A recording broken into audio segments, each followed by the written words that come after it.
guys, welcome back to Medical Coding with Blue. Today's episode is all about I have the CCA or the Cpc-A. Should I still apply for the job anyway? If you are brand new to my channel, welcome. I am Blue. I'm a medical coder. Okay, guys, I got a comment and I'm going to read the comment and then we're going to discuss it. So here's a comment thanks to the viewer who sent this in. She says, "Hi Blue, thanks for the great information. Question is, should people with a CCA still apply for jobs where CCS is required or, quote, CCA or CPC-A is not considered? Seeing so much of this as well as years of experience required. Thanks so much and hope you enjoy the long weekend." So here we go. All right. If you have a CCA, which is a Certified Coding Associate, or if you have the CPC-A, the Certified Professional Coder Apprentice, and that is a credential with AAPC, and the CCA, the Certified Coding Associate, is with AHIMA. If you have one of these, this just says that you are entry level. That's what this means. People who have the CCA, this is the first time they get into medical coding and they have been tested on and they have the proficiency in inpatient and outpatient coding. This exam is already more complex than any other entry-level exam. Now, when you have the CPC-A, again, this is that you're brand new, that you have less than 2 years of experience. However, there are some people who have no experience at all and still end up with a CPC, but that's another episode for another time. Right now, we're just talking about CCAs and CPCAs. If you see this, we don't consider, the CCA or the CPCA, still apply anyway.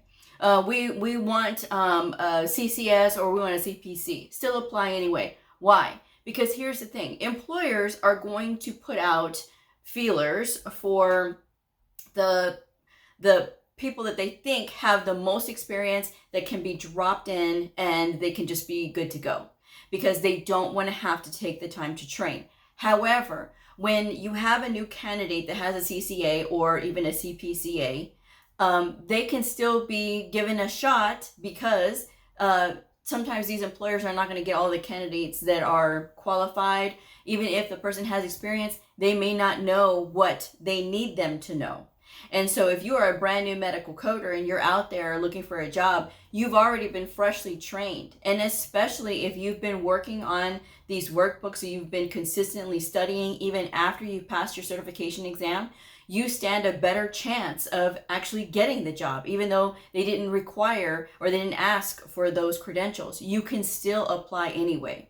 There is no charge to apply. This is what I tell people. There's no charge to apply. So go ahead and apply anyway. If you have a very good resume, and if they happen to notice this and they say, well, this person has a CCA, but they have a really good resume here. Let's go ahead and give them an assessment test. They give you the assessment test and then you pass. Okay, well, they pass the assessment test. They don't have any experience, but, we don't have anybody that's applying that can do the work, but this person can, and they have a CCA or a CPCA. So let's go ahead and give them a shot. You're never going to get that chance if you don't put yourself in that position. So even if they are asking for experience, which again, they always will ask for experience, because some employers think that just because you have years of experience that you obviously must know what you're doing.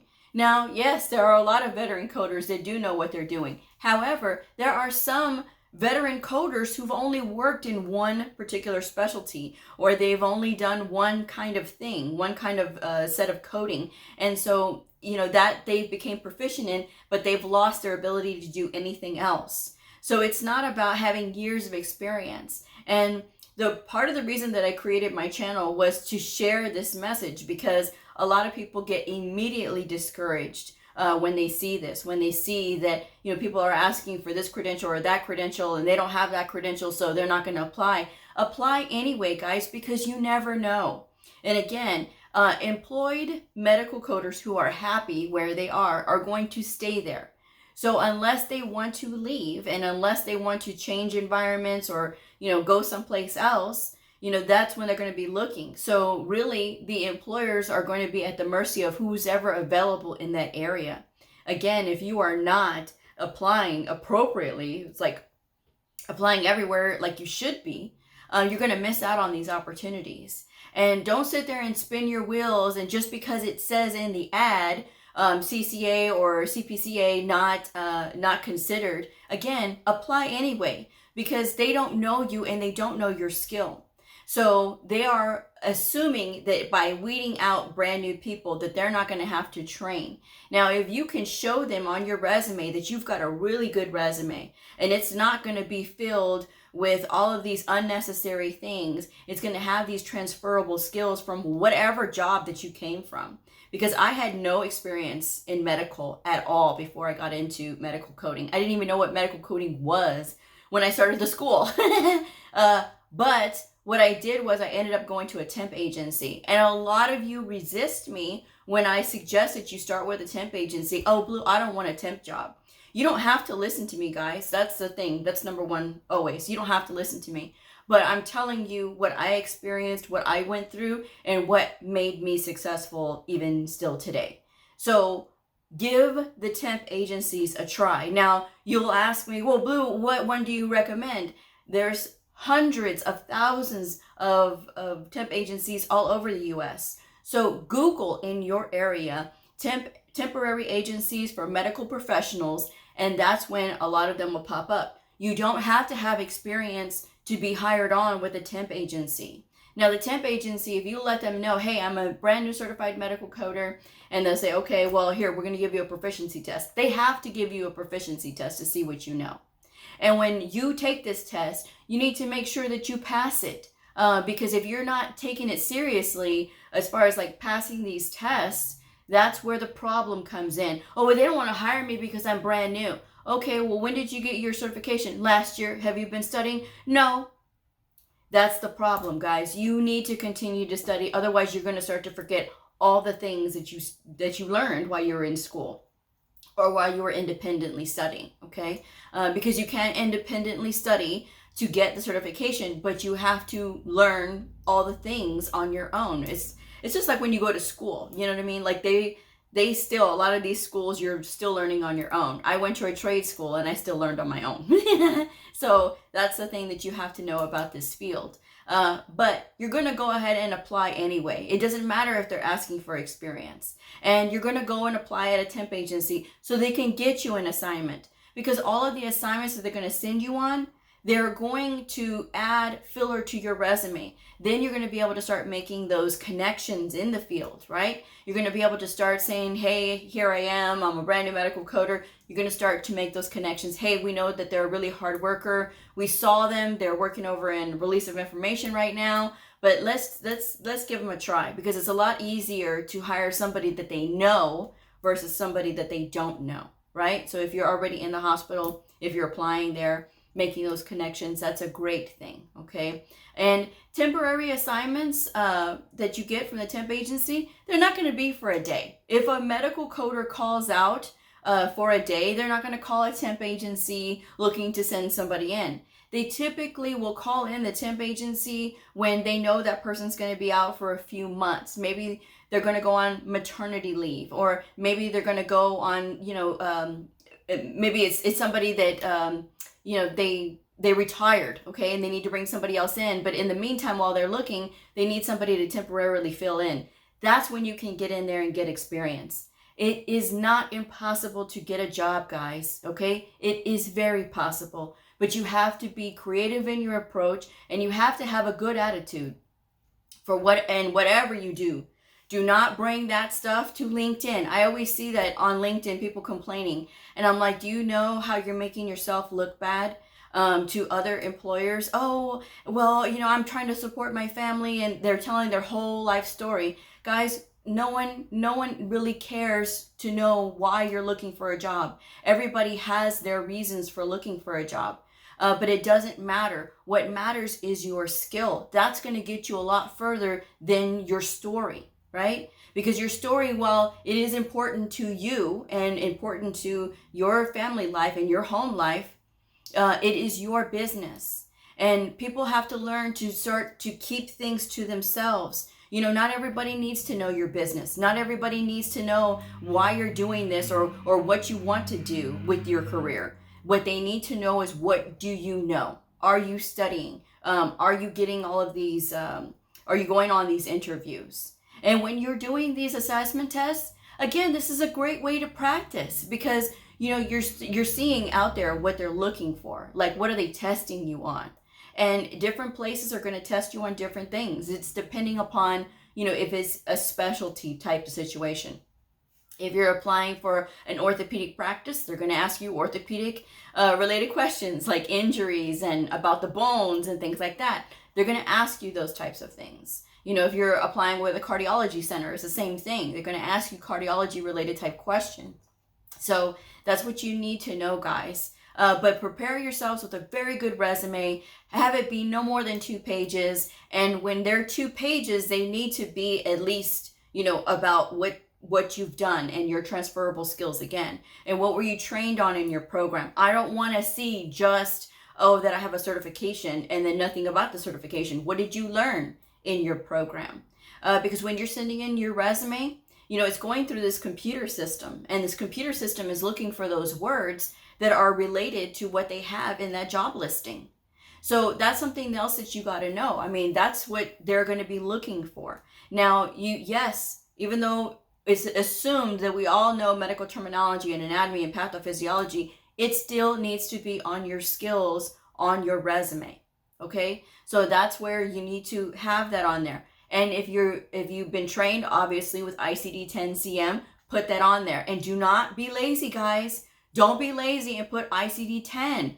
I always have to keep saying this now lately. Do not put only ICD-10.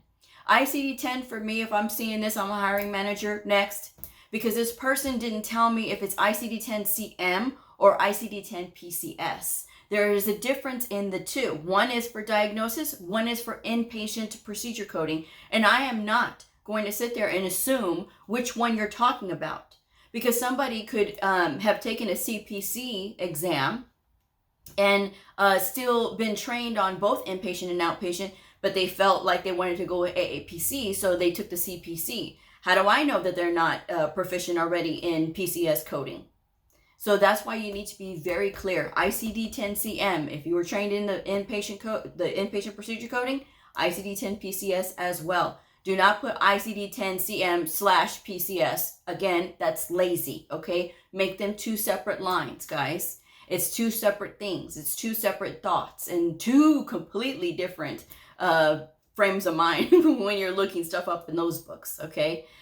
So that's something that you have to think about when you are putting your resume together. Don't send it out to a professional. I always recommend that you guys do your own, but if you absolutely need to, then you need to consider where you're getting your resume rewritten. I do resume rewrites. My rate is in the description box below. I am a medical coder speaking to other medical coders. So the resumes that I have done, they've been very successful because I know how to speak to other medical coders. Whereas if you hire somebody that is it's their job to write resumes professionally, they're going to give you a canned response. I've seen some of those and they're horrible.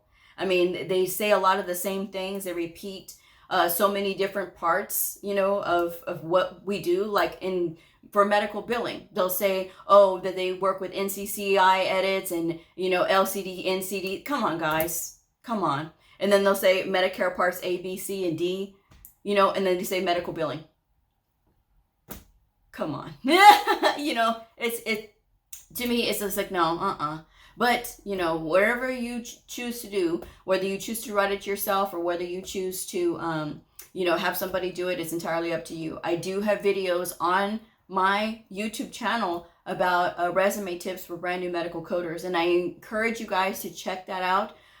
Please don't ask me to put the link, guys. You can look through the videos because they should be, you know, that's part of being a medical coder as well, is learning to do your research. And a lot of times people will ask me questions when I say, you know, look it up or, you know, Google it or something like that. And then they'll ask me, oh, can you give me the specific link? Guys, come on. This is, again, part of your duties as a medical coder is to learn to do your research. I'm pointing you in the right direction. It's up to you to be able to keep that up.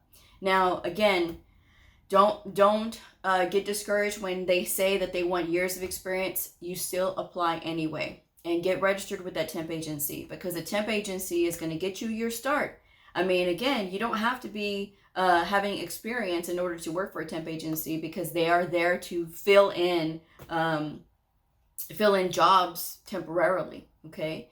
And by you getting a job at the hospital or in medical records or as a medical coder filling in, you know, you never know, guys. That can be your way in. That was my way in. You know, I got my first assignment with a temp agency was 3 months. And then I went to another assignment with a temp agency that was 8 months. And then I was able to find a job on my own because I continued to look. And so that is what, you know, you should know, guys. Okay. So don't be discouraged. Get out there. Keep applying. Even if they say that they only want the certain certification, go ahead and still apply anyway. And show them what you know, guys, because they're never going to know. They don't know you from Adam or Eve. And they're only going to know you by you being out there, being proactive, and not getting discouraged, not listening to these horrible Facebook medical coding groups that tell you, no, you can't, when absolutely, yes, you can. Because I am living proof that yes, you can. I'm just saying. So I'm going to go ahead and wrap this one up. If this video helped you, I hope you hit that like button, share it, and I will see you guys next time. Bye.